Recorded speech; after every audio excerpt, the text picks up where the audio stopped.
Greetings, mortals. Welcome to the horrific event unfolding before you this evening. I'm your ghost with the most, ChocoVania, and I'm here to read the most haunting, terrifying, stop petting me right now, spooky, ooky stories that you guys could conjure up with your wicked minds. I asked you to submit the scariest things that have ever happened to you or somebody you might know, or somebody you might have seen on the internet, or somebody you might have gooned to on the internet, and you provided. And we're about to see just what makes you guys scream. Was it scary? Did I do good? Did I do good, chat? Did I do great? The fuck was that? Here's our first submission. I don't know who these are from. These are all anonymous, but you know who you are. Hey Choco, this is a scary story from when I was 7. The scariest number. Also, I'm not scared of fat people. Bro, why are you starting it like that? You can't just be like, I'm not scared of fat people or have anything against them. You can't start the story with that. Now I automatically know you're fatphobic. What is wrong with you? In the summer of 2013, I was 7 years old. That was the year I made a new friend. A kid my age who had just moved into our neighborhood. He was a big kid, really fat. Come on, stop! I don't even know if I want to read this anymore. Stop! What the fuck is wrong? Who wrote this? Which one of you fat phobes wrote this? Anyways, he was a really fat kid, whatever. And I look like an imp next to him? Why? Okay, we get it. I used to take my Hot Wheels collection and go play with him in their new house. One day, he took me to a small room under their house to play there. A small room under their house? You mean like their basement? Before I knew it, he shoved me to the ground and stood at the door. Being my silly 7-year-old self, I started laughing and told him to let me out. But he said, "No, I'll keep you here. That way you won't go home and we'll play forever." What the fuck? Alright. I was shocked by what he said and tried to get out of the room, but he kept standing at the door and shoved me down again. Then I started crying and telling him I wanted to go home to my parents, but he refused. He kept saying I would stay there from now on. I don't remember how long I was stuck there that day, crying and begging him to let me go. I just remember I really needed to pee and I was hungry. I told him about it, but all he did was stand there in front of the door, blocking me from getting out. When I stepped outside, I noticed it was already afternoon, even though I had gone to his house in the morning. As I was leaving, he started following me, and I didn't say anything. While we were walking, he suddenly shoved me again with his fat hands. With his fat hands! What the fuck is wrong with this person who submitted this? I'm dying. Stop. Genuinely fucking stop. Oh, fuck. You know what's so funny about this so far? It has no place even being in the story at all. We didn't even need to know about that. Okay. While we were walking, he suddenly shoved me again with his hands. This time onto a pile of broken glass on the ground. Jesus Christ. Did he lay it there? Did he have it like all laid out like a fucking like trap? I don't remember if I got injured or not, but if I had, I probably would have remembered it. Then he held me down and laid his body on top of mine. I started crying again. Good, you're fucked up. You're a fucked up person. I cried a lot that day. In those agonizing moments, I still remember the feeling of his stinky breath on the back of my neck. After a while of that weird behavior, he finally got off of me. I asked him why he did that, and he said he was just joking. He threw me to the ground again, and he noticed some broken glass had gotten in my clothes. I told him not to follow me and went straight back home. I never told my parents or anyone about it. I hung out with that kid again. In fact, I don't think I went outside much until I was 10 years old. I'm not even gonna lie, brother. You could have told that story and not even, like, mention the fact that he was fat at all, and it would have been the same story. You're insane for that one. I can't even feel bad for you. Like, sure, yeah, fuck that kid. He seems psychotic, but you ruined it. Well, that was a tale that I'll never forget. Moving on.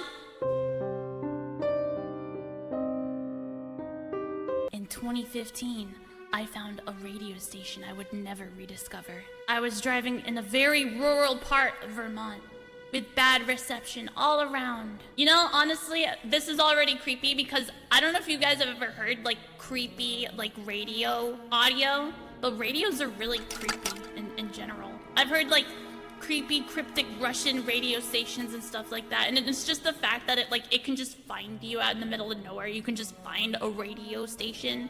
It's really creepy. It's good. I set my radio to scan. It cycles through every station a few times before finding some FM channel of a man talking about the end of the world. It sounded like he was making up slam poetry, but in a very regulated voice. There was no music, no background noise, just his voice. He continued talking about how the world was going to flood and how dreaming was useless. His poetry ended with, "Your future is soggy toast, for the ocean always gets its way." Then he went quiet, and my radio went back to scanning for stable channels. I was never able to find that station again, even driving down that same road years later. That's so creepy! That is so super creepy. I would love that. Are you kidding me? That's awesome. Oh my god. That's super odd. Some dude just had his own radio thing and put his, like, you know, psychotic ramblings out to the world. That's awesome, dude. We love that. I really liked that story. That was creepy. I loved it. Anyways, on to the next one. When I was around 7 or 8, I had a small CRT TV in my room that would sit on my dresser facing the bed. It wasn't hooked up to a cable box or anything, so I'd mostly just use the built-in VCR to watch movies or use one of my various plug-and-play consoles with it. I was pretty attached to this TV for quite a long time, as I had always wanted one of my own that I didn't have to fight my siblings over. But eventually, my attachment would wane, all thanks to one paranoia-inducing incident. Ooh, I like how you wrote this really spooky too. I remember at the time I had a day off from school, and I'd spent most all of this pretty eventful day by replaying the end credits outtakes gag reel from Toy Story 2 over and over again. It was getting pretty late, and I figured I should sleep, much to the relief of my parents, who probably had to endure 3 or more hours of canned laughter from the other room. As I was getting comfy in bed, I remembered that I had forgotten to take the tape out of the VCR and put it away like I usually would. But I was too comfy at this point to really care, so I slept. I awoke suddenly at around 2 a.m., the scariest time, stirred by a staticky cackle sound from the corner of my vision.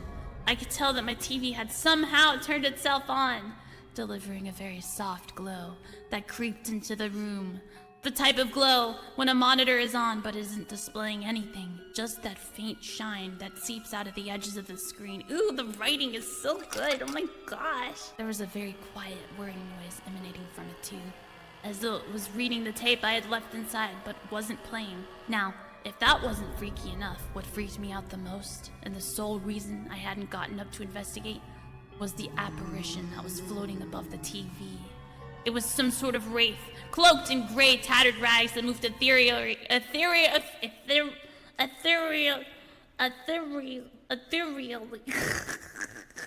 as though submerged underwater, and I could distinctly make out 2 bony hands floating out in front of it.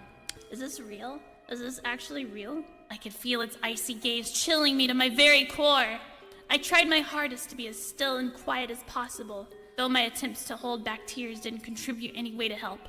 My poor child brain genuinely thought I was gonna die that night, so I kept watch on it until eventually I passed out from exhaustion an hour and a half later. When I awoke the next morning, I was horrified to discover that my TV was still on, meaning it had indeed turned itself on in the middle of the night somehow. I figured maybe it was just the remote malfunctioning, but it seemed to work fine. But nothing could really explain the fucking ghost. You poor thing, I think you had sleep paralysis. I really think you had sleep paralysis. That sounds like sleep paralysis, like to a T. Although there were no other supernatural events after this, I still began to grow unreasonably superstitious about this TV as the days went on, to the point that I would eventually stop using it altogether. Thank you for reading my story. Phono! Oh my god, that was Phono's story! That was a good story. Did you actually have that moment happen to you? You poor thing! Oh my god! Phono, I think you had sleep paralysis. Were you able to move? Please tell me more. I need more details. This was actually a great story. I don't think I could move. You might be right. Actually, Phono, I think you were haunted by a real phantom inspector, and I think you should probably just, like, you know, watch your back anytime there's a VHS tape around. Just saying. I vaguely remember one of my brothers telling me this story. This happened at a church we used to go to as kids. The church that we used to go to was located in the middle of nowhere. I was a little kid at the time, but I don't remember how old I was. But this happened on a rainy evening while Bible vacation school was ending. The rain was coming down, so no one wanted to go out there and drive home in that weather. Everyone stayed inside and decided to wait it out until it stopped. The church members were trying to get everyone else inside before the weather got worse. One of them noticed someone outside just standing in the rain, though it was too foggy to see who they were. "Hey, come inside!" they shouted, but they didn't respond. "Come inside, the rain is still getting worse." Still no response. They quickly went back in and told my grandpa and the other members about the person outside. The rain was pouring hard, so they had to hurry and get them inside. They could have been an elderly person who couldn't see their way for all they knew. They ran out of the church and then stopped at the steps of the entrance. They were gone. They looked around the parking lot to find the person. There was no sign of them. Nothing but the hazy fog of the parking lot after the rain let down. My brothers told me that they weren't sure what or who it was out there, but they think that it might have been a ghost. That's creepy. That would actually be so scary if that happened. I won't lie. If there was just a person out there and the second everybody left, they were just gone. That was a cool story. I like that a lot. Especially like with the church scene, and I kind of like envisioned Silent Hill in my little mind's imagination eyes. I don't have a problem with Hispanics. What the fuck? Why are we starting this like this? Stop! I don't have a problem with Hispanics. But when I was a wee boy, I was playing my Nintendo Wii, playing Scooby-Doo in the Spooky Swamp or whatever it's called. There, I was playing the second area in a desert town, before suddenly a Mexican skeleton rose from the ground and spoke words I didn't understand, and I pissed myself in fear! I cleaned up and I went back to the game. 5 seconds later, another skeleton rose from the dirt and I pissed myself again. I fear if I ever play again, I'll piss myself again. Why do I think Goose posted that? Why do I think Goose posted that? It's just Goose again, isn't it? You fucking posted that. I know you did. I mean, it's in the streets. God damn! A lot of people like wintertime. I get it. You have the snow, the hot cocoa, the holidays. I prefer the summer. The heat is one thing, but I don't like wearing coats so much that the summer is preferable to me. And I've had truly nightmarish experiences with winter. Have you ever had a car crash right outside your childhood home? It's happened to me at least 3 times that I remember. Why are you causing so many car crashes then? It's always when a storm was going on. The same thing always happened. The car hits something, usually the fire hydrant that gets first covered in snow. The driver tries to get out of the car. The storm picks up. Rinse and repeat. The driver closes the door, and the pressing wind drops like a turned-off fan. The door opens, and the fan gets set to 11. Some give up, back up, and drive away. One was driven to see what they crashed into, fighting for what feels like hours to get out of their iron contraption, against a bitter wind that feels alive. I found 4 fingers and blood by the fire hydrant, under inches of snow. That's fucked up. Wait, what? They lost their fingers? Wait, what? This is real? I hated walking home. An hour of walking, plain and boring. My mom forbid me from having a phone until I was 13. So no music or listening to books. Just looking as day by day the plants die and get covered in a blanket of white or stand out too tall for snow to catch. The local graveyard that I had to walk past had angels on the graves. And when the blanket fell, God's messengers became unrecognizable. Picture the worst storm you've ever had to be in. Actually, this is like really well written, I won't even lie. Not look at from a window or in a car. Be in. Exist. No hiding or huddling. Picture the sky going dark midday from the storm, and by 4 p.m., it's darker than night. Imagine it's so cold that the street lamps freeze over and never turn on. Not that it mattered. The street lamps turn on at least 4 hours later. Can you feel your body? Your arms, your legs, your fingers, your breath? Have you ever felt the cold invade your body with each breath? Your warmth and life being drained with each life-giving moment? Can you feel the snow paralyzing your legs? Your hips doing 100% of the movement needed to walk? Your joints stiffening in the freezing? Your mind growing delirious, thinking of the warmth that will fill you again when you finally open the door? The mysterious heat that you know is a lie. Can you imagine the fear I felt when I couldn't undo the zipper on my pocket? I couldn't get to my keys. I was inches away from home, blocked by a door that might as well have been a solid wall.